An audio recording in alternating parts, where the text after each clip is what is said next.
Okay, so I printed this great top 10 list, and I believe that all of these top 10 mistakes that people make in caring for their own wig. Number one, if you fix these mistakes, that you could extend the life of your wash and sets and care for your wigs a little less often by taking better care of them in between wears. And I believe that extending the life of your wash and sets will also extend the life of your wig. And there's a whole other class that I'm planning, and I hope you guys will sign up for that also, on when to repair your wigs properly and what to repair your wigs properly, what to do to repair your wigs properly. And that is going to be our next class. That will also extend the life expectancy of your wigs overall. But these right here that I assembled for today, this list of top 10 that I put in the chat also for everybody who's here in the meeting, are things that you can do on a daily basis to care for your wig. These are the top 10 mistakes that people make when caring for their wigs. But if you want to sum it all up, these top 10 mistakes all boil down to people being afraid of their wigs. So we're going to jump right in. Number 10 is not hanging your wig on a head. Now, for many people, this is not a problem. For falls, this is also usually not a problem. For wigs with a front style, a bang, a lace, anything sensitive in the front, if you lay your wig on a surface on its back or fold it in half, if you have a bang, it might wake up in the morning, or you might wake up in the morning to a wig with a dent in your bang. So not hanging your wig on a head might be okay for some people, for most falls, for most wigs without a bang, for most multi-directional tops. But it's not okay for lace tops. It's not okay for bangs. It's not okay for a lot of different things. So I usually tell people to get in the practice of putting all your wigs on heads. Find a safe place for your heads that your kids are not going to knock them over or something like that. And that's, I think, one of the simplest mistakes to fix.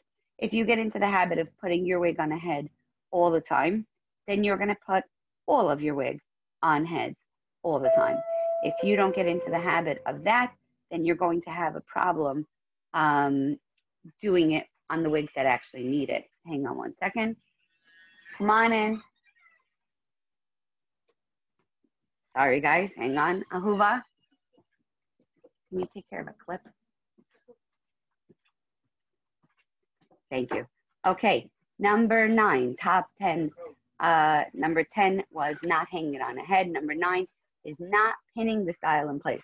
Now, again, this might seem like a little more maintenance than most people want for their wigs, but when you put a wig on a head, if you pin the front in place, it will become automatic. Every time you put the wig on the head, and I have YouTube videos about this, every time you put the wig on the head, you're going to pin 1, 2, 3, both sides and the back to hold it in place, and then just automatically pick up one piece, pick up the other piece, and pin the style on the head. I tell everybody all the time, when it comes to putting your wigs on heads at night, your wig will spend more time on the styrofoam head than it will spend on your own head most of the time. If you have an 8-hour workday and an 8-hour sleep time and 8 hours somewhere in between doing all the other things that everybody else does, your wig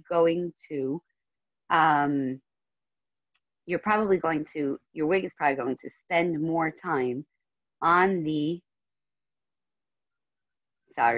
you're probably going to spend more time on the head, and therefore maintaining your style, positioning your style so that the wig doesn't droop when it's on the styrofoam will help you get through your day just as much.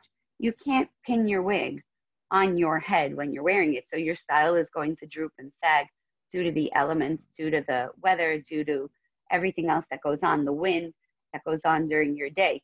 But if you put your wig on a head at night and get into the practice of putting it on a head at night and get into the practice of pinning it on the head, it will come automatically, it will come super easily, and it will preserve your style much longer.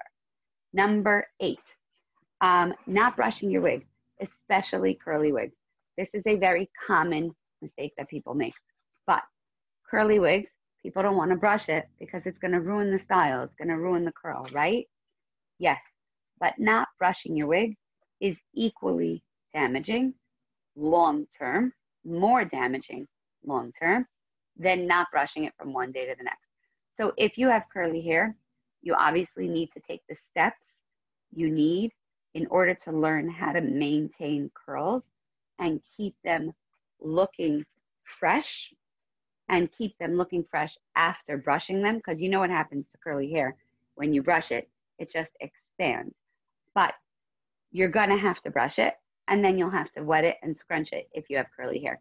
If you don't have curls, you have no excuse. When you take off your wig at the end of the day, it's most likely going to be knotty over here from friction rubbing against your clothes. It's most likely going to be knotty up here from friction by your neck, whatever the reason is. But your own hair would get brushed every day also.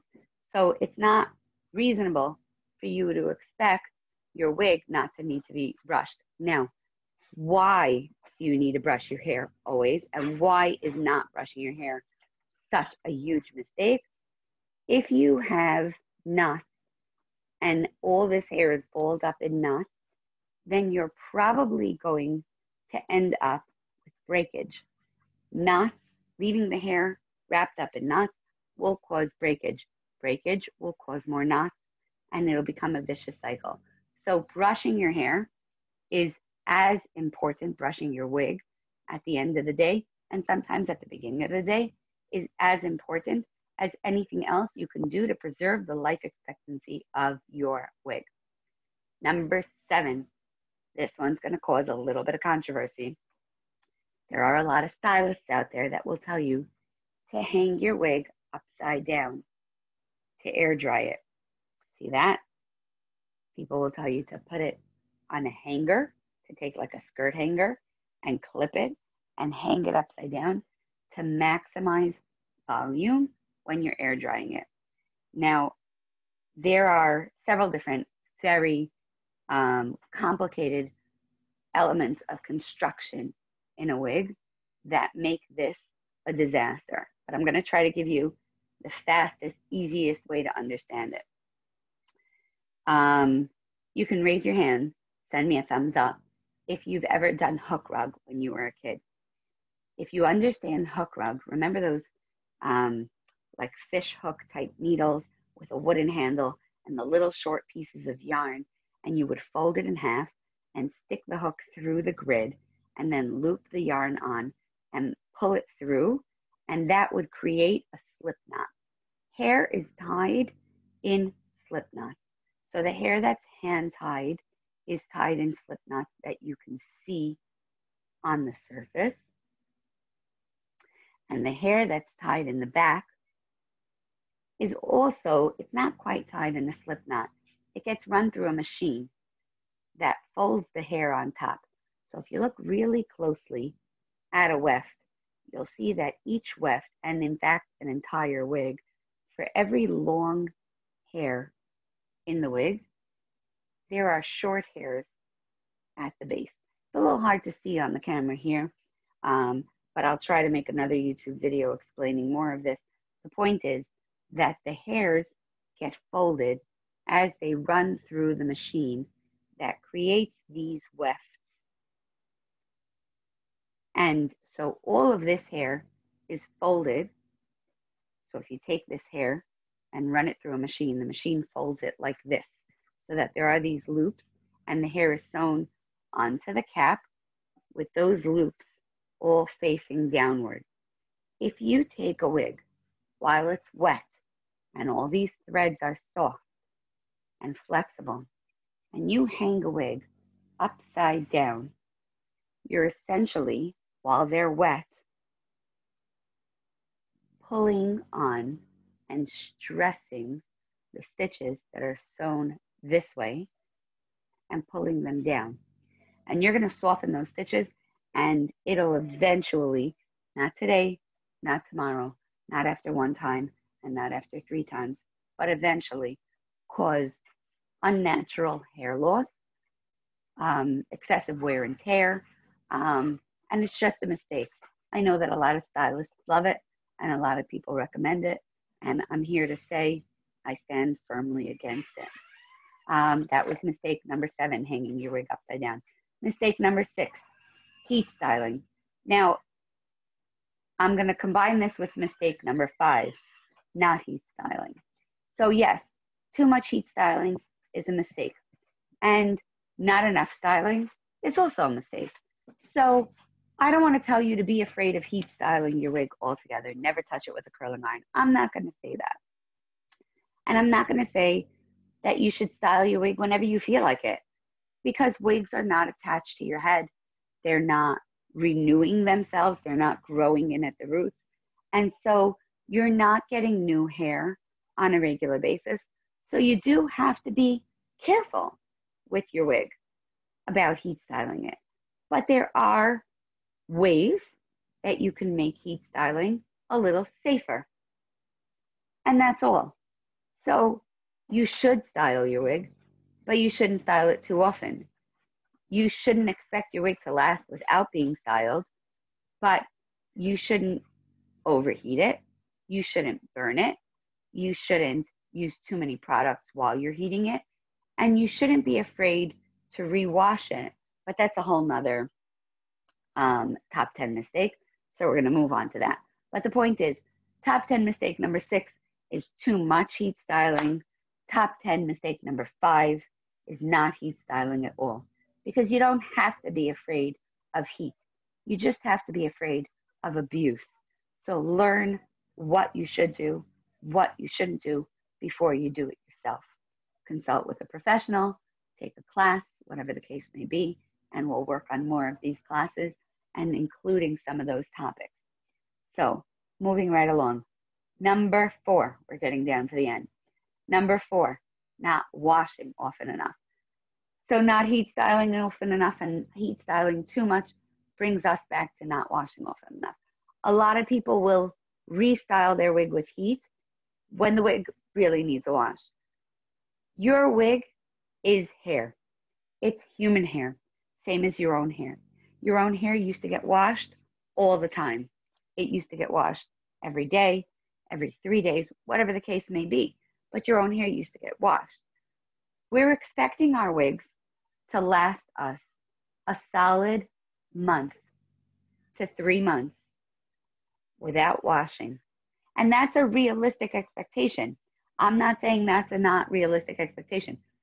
A realistic expectation of how long your wig should go between wash and sets is somewhere between a month and 3 months.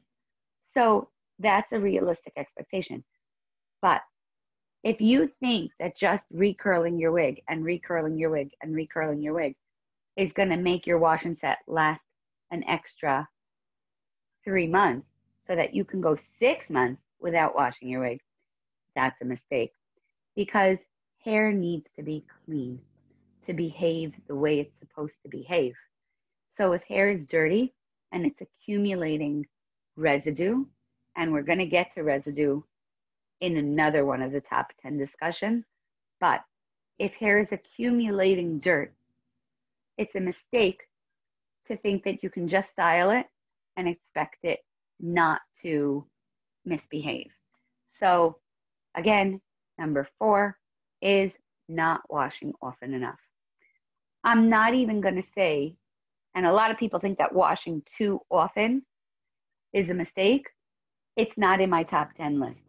It is absolutely not in my top 10 list because if washed properly, washing too often should not cause you extra wear and tear. So as long as you're washing your wig properly, I don't think that washing too often is as big a mistake as not washing often enough. Again, that goes against a lot of the rhetoric and advice that you hear from other major brands and other stylists. And I'm here to stand against washing not often enough. Is that a sentence even? I don't know. Let's go on to number 3. Number 3 is cutting and thinning too much, or even cutting it yourself. I know, right? Do people really do that, Getal? Yes, they do. There's a hair in my face, and they just take it and cut it. Or there's something, it hangs funny over here. Let me take a pair of scissors and see if I... Also, when you first buy a wig, and it's just so much hair in my face, and I just can't get it out of my face, cut more, cut more, cut more.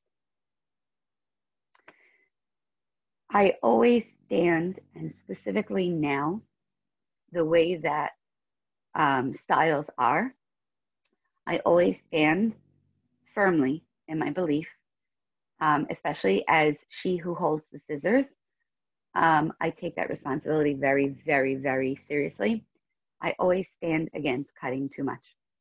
Cut less. You can always cut more, but you can't put it back if you cut too much. So if you want to wear your wig every day and you don't want a wig that's longer than this, and you tell the stylist to cut it to here, and she cuts by accident to here, you're going to be upset.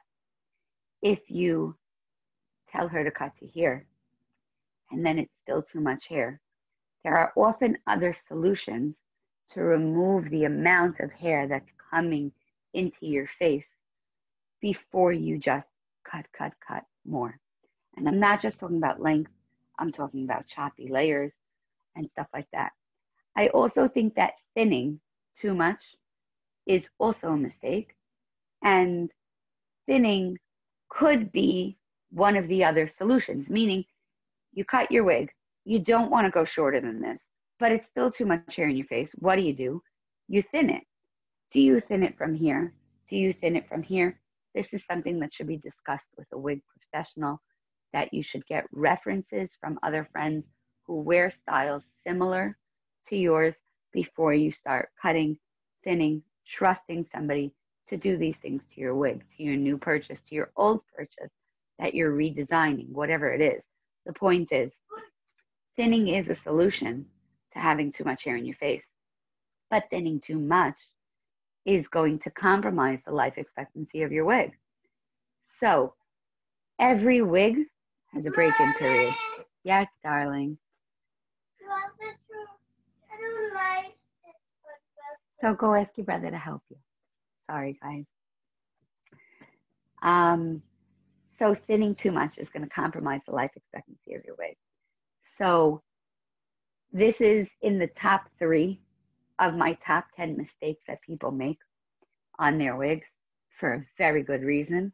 It's still not the top one, but every new wig has a break-in period. And when you get a new wig, you should expect to have to wear and see and cut a little more. So whatever you do, don't cut too much. Don't thin too much. Don't let somebody else talk you into cutting too much if you're not sure. Don't let somebody else talk you into thinning too much if you're not sure. Don't let your friends tell you that thinning or cutting is the answer if you're not sure. Trust yourself, your instincts, listen to what you really want, and seek professional help and advice. I sound like I'm telling people to look for a therapist, but seek professional help and advice to get to where you want the style to be. A lot of times using pictures as a reference is a great way to do this. If you're dealing with a stylist who doesn't know your personal needs and wants, using pictures is a great way to get this done. So be careful with cutting and thinning. Down to the last 2. Are you ready for these? Number 2 of our top 10 list of things that people do wrong and can fix to extend the life expectancy and the wear and tear of their wash and sets and on their wigs. Number two, if you follow me for any amount of time, you've heard me say this before, residue, residue, residue.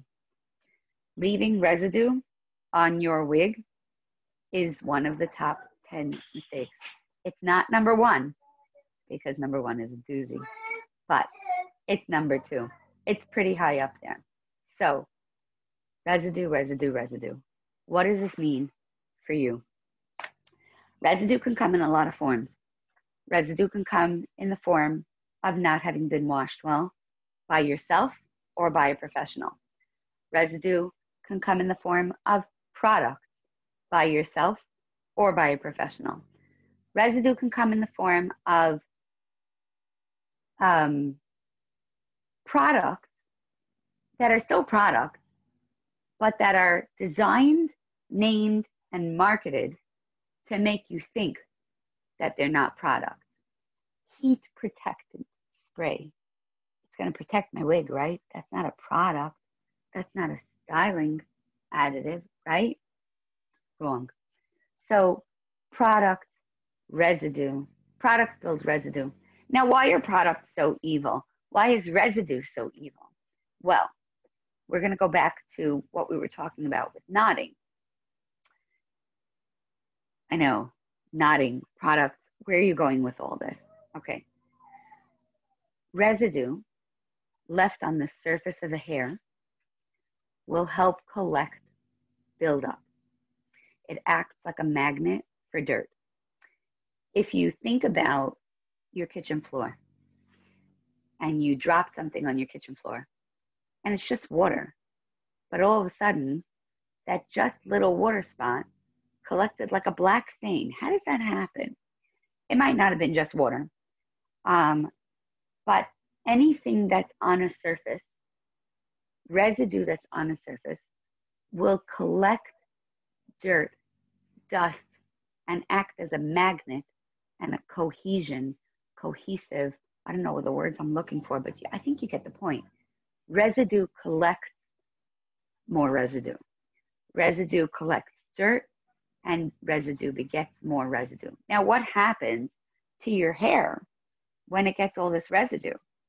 So residue on the surface, except for some of the most natural oils, like Moroccan oil, and even oils, even more natural oils will, argan oil, coconut oil, some people say even, oil residues will collect dirt. Now, oil residues are a little more flexible. So they're softer and they absorb into the hair better. But hairspray residues, product residues, alcohol-based, mousse, gel, all of these items will collect dirt. And as they collect dirt on the surface of the hair, and the surface of the hair is not clean, number one, it'll weigh down on your style. Number two, it'll weigh down on the texture of the hair, so the hair won't move freely. Number two, it causes knotting. It causes the hairs to get stuck together. Literally, if your kids, I think I have something in my wig now, that must be from my kids' dinner last night, or from the kid that came over here with chocolate all over his face. It's for sure something in here. I'm going to have to wash this after this meeting.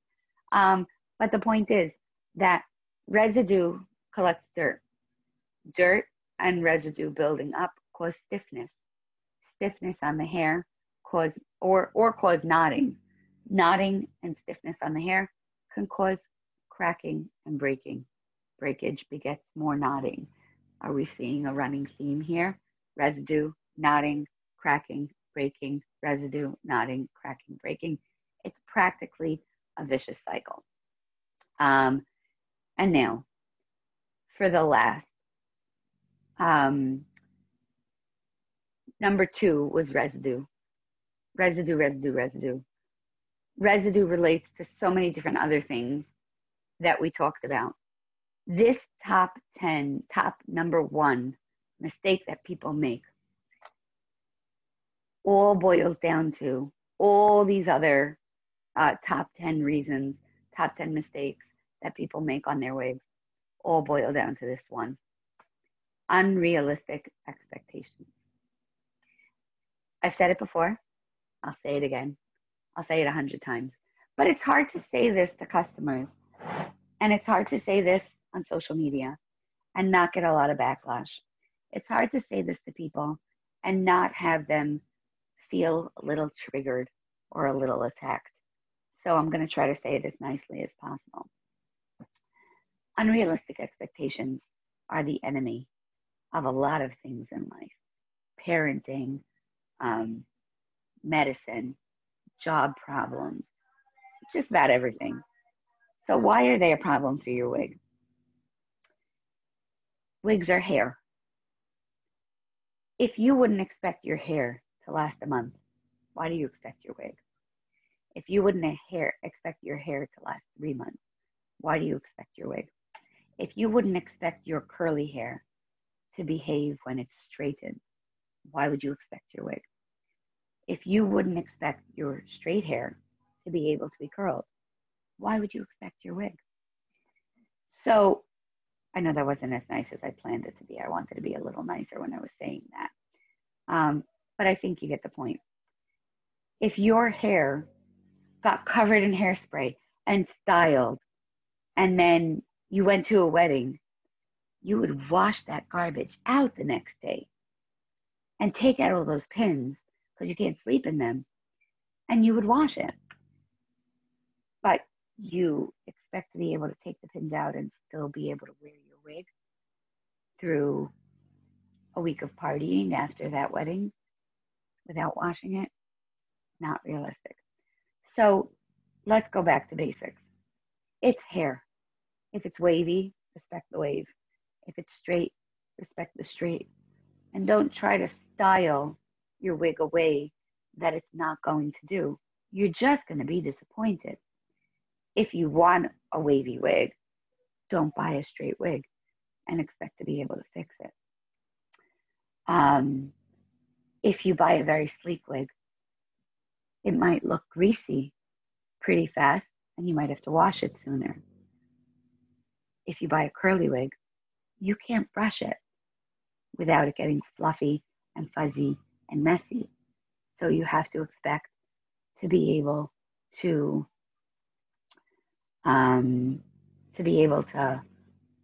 brush it, to get out the knots, because knotting is bad for your wig, and then re-wet it and re-scrunch it and maybe put a little mousse in, maybe water it down a little, whatever the case is.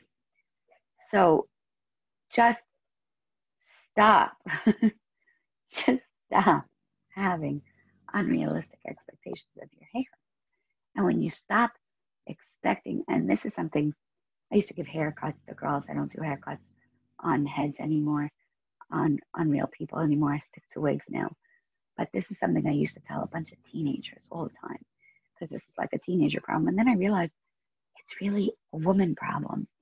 We expect our hair to be something it's not. And we fight with it throughout our teenage years to get it to be what it's not. All the girls with curly hair want straight hair, and all the girls with straight hair want curly hair, and they iron it, and they this and they that, and they damage their hair. And then sorry. So Jamie just commented she's in her mid-20s, and she's going through this situation. The more you damage your hair, the less you can expect it to behave. If you take curly hair and damage it, in in an effort to get it to be straight, it's not going to behave when it's curly, and it's not going to behave when it's straight. If you take straight hair and damage it in the process of trying to get it curly, it's not going to behave when it's straight, and it's not going to behave when it's curly. So let's get rid of our unrealistic expectations. And with that, I am going to thank you all for joining us.